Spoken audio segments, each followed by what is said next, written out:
መጽሐፈ መቃብያን ቀዳማዊ ምዕራፍ 9 የደጋ ተራሮችና የጌላ ቡሄ አውራጃዎች ከእግዚአብሔር ታዞ ይቅርታ ዝናም ካልዘመነላቸው ለአውሬዎችና ለእንስሶች ሳርን አያበቅሉም።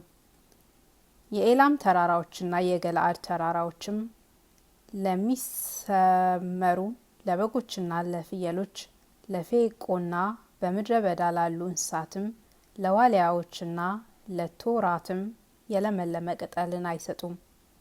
እንደዚሁም ስተትና ወንጀልን አስቀድሞ ገንዘብ ያደረጓት ተጠራጣሪ ወንጀለኞች ከእግዚአብሔር ታዞ ይቅርታና ጠል አልወረደላቸውምና የሞቱ ሰዎች አይነሱም።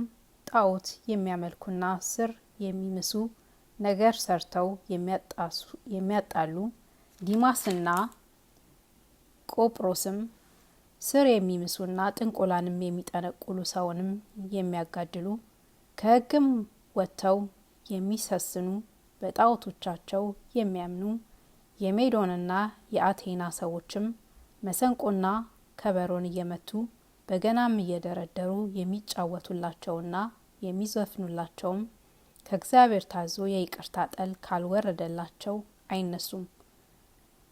የሞቱ ሰዎች በሚነሱባት ቁርጥ ፍርድ በሚደረግባት ቀን የሚፈረድባቸው እነዚህ ናቸው እንጂ ራሳቸውን የሚያድኑ በእጃቸው ስራ የሚሰስኑ ሰዎች በጣዖታቸው ይስታሉ።